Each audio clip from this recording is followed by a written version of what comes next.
You've probably heard that oil was the king of the 20th century, right? Well, the 21st century has a new king.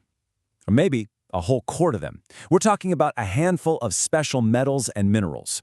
The entire green energy transition, everything from electric cars to those giant wind turbines, it all runs on this stuff. And that's making these resources the most vital and, the most contested materials on the planet.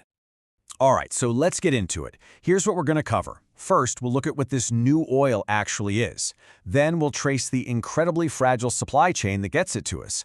After that, we'll see how these minerals have become geopolitical weapons. We'll also uncover the very real, hidden human cost. And finally, we'll check out the global race for solutions. Because really, if you want to understand where our energy future is headed, you've got to start with the basic building blocks. So when you look at a picture of a giant mine like this, clean energy probably isn't the first thing that pops into your head. But believe it or not, this is ground zero. This is where it all begins. The metals being pulled out of the earth right here, they're literally the essential ingredients for all that green tech we're betting our future on. The things we're talking about are called critical minerals. And that name really tells you everything you need to know. It means two things. First, they are absolutely essential for everything from EV batteries to fighter jets. And second, that critical part also means their supply is vulnerable to disruption, which makes this whole system a pretty fragile and often risky business. And get this, the demand for these things is just exploding. Let's just take lithium, right? The key ingredient in pretty much every battery. The International Energy Agency projects that by 2040, we're going to need 5 times as much as we use today. That's not just a little growth, that's a seismic shift. And that massive demand runs smack into the biggest problem of all. The supply chain that's supposed to deliver all this stuff, it is incredibly, almost scarily fragile. And it's all concentrated in just a few places. So you dig this raw ore out of the ground, then what? Where does it go to get refined into the super pure materials we can actually use? Well, the answer to that question reveals a massive bottleneck in the whole system. You see, there's this really important middle step called refining. And when you look at who's been building all the new refineries lately, a clear pattern just jumps right out at you. For nickel, it's pretty much all happening in Indonesia. But for lithium, cobalt, and copper, that growth is overwhelmingly concentrated in China. And the numbers themselves are just wild. In 2024, China is set to refine 70% of the world's lithium, 75% of its cobalt, and a staggering 90+% of its graphite and rare earths. So think about that. It doesn't matter where on Earth these minerals are mined, most of them have to pass through one country for that crucial processing step. Now, when one country has that much economic control, it stops being just a supply chain issue. It becomes a really powerful geopolitical tool. And look, this isn't just some what-if scenario. It is happening right now. Since 2023, China has used its position to put export controls on materials like gallium, germanium, and graphite. And these are things that are absolutely vital for advanced electronics and military hardware. This comment I saw from a public discussion just nails the whole dilemma, doesn't it? It perfectly sums up the corner countries are backed into when their entire high-tech and green energy economy depends on a supply chain controlled by a geopolitical rival. And of course, these actions aren't happening in a vacuum. A lot of people see China's mineral controls as a direct response to things like US restrictions on advanced semiconductor chips.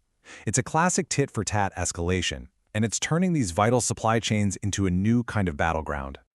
But, beyond all this high-stakes geopolitical chess, there's a much more immediate and tangible cost, and it's being paid by real people and by the environment. It's this strange paradox. On one side, we have this inspiring vision of a clean, green, sustainable future.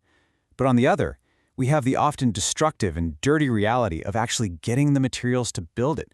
The contrast is jarring, and it's a conflict we have to face. Let's make this real. On Cabana Island in Indonesia, a nickel mining boom is poisoning the community. We're talking about thousands of hectares of forest cleared, coastal waters choked with toxic sediment, and local farmers whose crops won't grow anymore. Residents are suffering from itchy skin and sore throats, and tests have found dangerous levels of nickel, lead, and cadmium in their water. That is the hidden cost. This isn't an abstract problem. As a local fisherman named Amiruddin puts it, all residents here have felt the impact. It's the hidden price of progress, and it's being paid by communities thousands of miles from where the final products are actually used. Okay, so acknowledging these problems, the fragile supply chains, the geopolitical risks, and the human cost, that's the first step. The second step is the global race to find some actual solutions. So, how do you fix a problem this big? Well, Japan's strategy offers a pretty compelling playbook. After a huge wake-up call from Chinese export restrictions back in 2010, they went all in. Their approach is comprehensive, using public funds to support exploration overseas, offering loans to private companies, developing new tech, investing in recycling, and even creating their own strategic stockpiles. And did it work? Absolutely. In just over a decade, Japan slashed its reliance on Chinese rare earths from a dangerously high 90% down to a much more manageable 58%. This proves that with a concerted, strategic plan, you can genuinely shift the balance. But government strategy is only part of the answer. Innovation is also creating powerful new tools to tackle these challenges, and some of this stuff is a real game changer. Take lithium. The old way involves these massive, slow evaporation ponds that use up huge amounts of land and water. The new way is called direct lithium extraction, or DLE. Think of it like a highly advanced filter that just pulls the lithium directly out of brine. It promises to be much faster, more efficient, and have a significantly smaller environmental footprint.